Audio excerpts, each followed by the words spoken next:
Bo ja mam spore poczucie obowiązku. Jeśli pojawia się szansa działania, i to taka szansa, która rzadko się narodom zdarzają takie szanse, to niewykorzystanie jej byłoby dla tych ludzi, którzy mogli ją wykorzystać, niepodjęcie próby jej wykorzystania, bo to się zawsze może nie udać, byłoby dla tych ludzi, którzy to mogą robić, że to powinni robić, grzechem nie do wybaczenia. I tyle.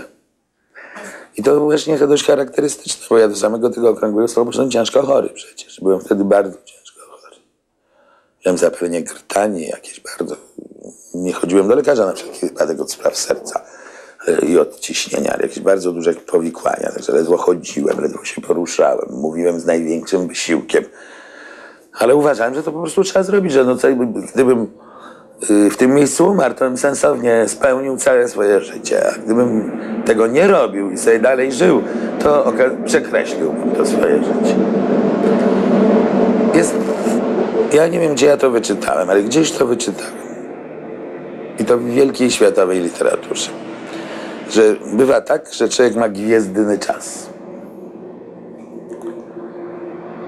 To znaczy taki czas, kiedy wszystko, co dotąd robił, wszystkie swoje możliwości może wykorzystać. I te jego działania się uwielokrotniają, skutki jego działań. No to ja myślę, że to wtedy był taki gwiezdny czas dla nas, a więc i dla mnie.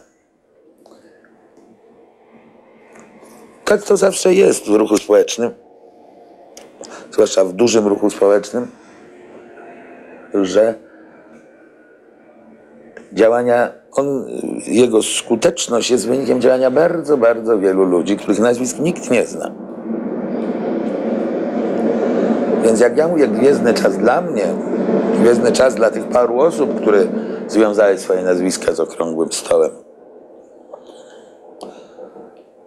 to chcę być dobrze zrozumiany. To jest gwiezdny czas dla wszystkich, dla całego społeczeństwa. No ale takie mam wrażenie, taki był moment, taka była sytuacja, że ja się z tego wykręcić nie mogłem. I nie chciałem oczywiście, z przyczyn, o których tu powiedziałem. Działanie ludzkie jest zawsze mało skuteczne. Nie tyle, na ogół nie osiągamy tego, co chcemy osiągnąć. I rzecz tylko w tym, żeby dążyć, żeby działać. Stąd pojawiają się nawet takie pomysły, że naprawdę w ogóle nieskuteczne jest działanie. To Herbert w posłaniu pana Kogito powiada, że właściwie, nie mogę przytoczyć wiersza z pamięci, ale właściwie chodzi o to, żebyś szedł, choć nie dojdziesz. I to oczywiście nie jest prawda, ale największy nawet wysiłek powoli porusza ziarka piasku, które powoli się poruszają i tego się prawie nie widzi na co dzień. Ale przychodzi taki moment, kiedy nagle jakby tak się nazbierało tych ziarnek piasku i rusza lawina. I to jest w tym momencie taki moment. No i dlatego ciężko pracuję. Na co masz nadzieję? No ja sądzę, że my mamy szansę zbudować tu ład demokratyczny i tym samym osiągnąć suwerenność narodu, a więc niepodległość. W pokojowy sposób, w procesie przemian.